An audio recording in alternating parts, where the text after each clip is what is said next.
as a fellow Northeastern who believes in justice, dignity, and the rights promised to every community under our constitution, I feel that it is our duty to speak up for each other, to stand for each other, and to work with each other. In this regard, the 2,500 miles or kilometers that David Mura Singh has walked is not only historic, impressive, but as he rightly pointed out, it is a work for democracy. And this voice and this work must not go in vain. What brings me is very simple.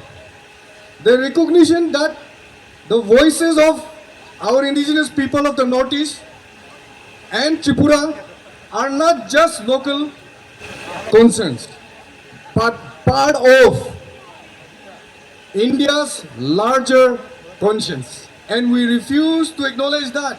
Therefore, I want to remind the powers that be in India that it is part of India's larger conscience and we must take serious note of it. I come from Dimapur because I support the Tripura Sa Accord.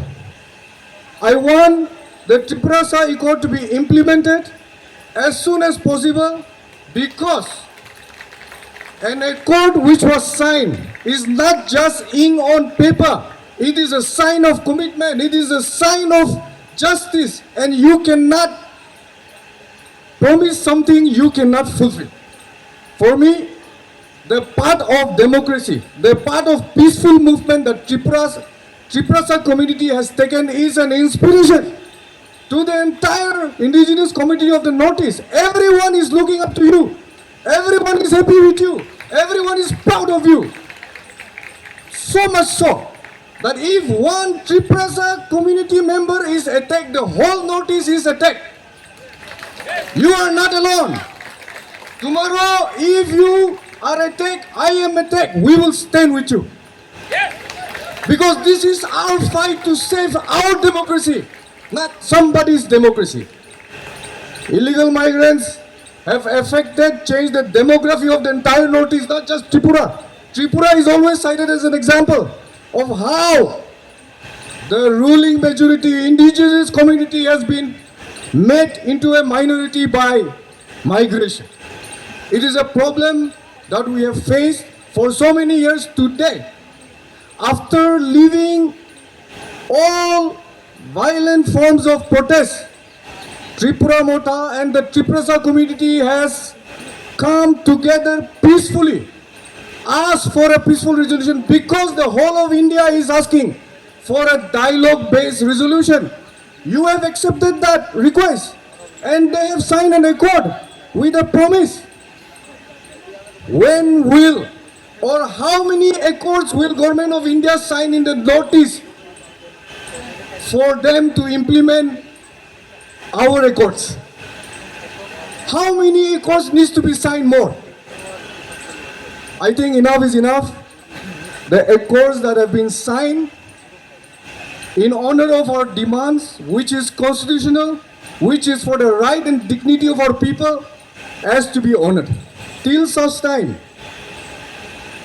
that the accords signed are not implemented, whether it's for Greater Tripura land, whether it is for protection from illegal migrants, the entire Northeast will stand up for you. I come from Nagaland to tell you that you are not alone.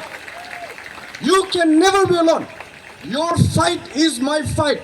Anybody abusing Tripura Mota, Tripura community people, whether it is our girls and boys in the metros or our people in our region, it is a discrimination and an abuse of the entire indigenous community of the Northeast. I am grateful to Pradyut for sharing this concern with us in Dimapur. Last month he was there. He shared about the Tripura Accord. He shared about the plight of Tripura community. And he said, this fight is not about politics. This fight is about identity, culture, justice, dignity, and the future of our people. For this fight, therefore, we are with you. The entire Northeast is with you. Do not be afraid. Do not give up till you secure your rights. This is what I want to tell you. If Delhi cannot listen to our voices, if Delhi cannot hear your voices, hear your cries, it has failed its people. It is time for us to rethink our approach towards Delhi. But today, I share through this march from Agartala to Delhi. I cannot imagine walking from Agartala to Delhi. No, not possible for simple humans. But like he said, it is not because of his personal interest, but because of this movement of the Tiprasa community that he was able to march. The blood, the power, the motivation came for the sake of your people. I salute and I respect that absolutely. It is a great achievement. He may say it is not an achievement. It is an achievement by itself. It is not just a work for the sake of working. It is a work for the sake of the struggle of every community in India that thinks and believes in equity, fairness, and justice. Finally, as a solidarity message, I want to let you know that Triprasa community and your fight for justice, dignity, and right, and through this demand for the implementation of Triprasa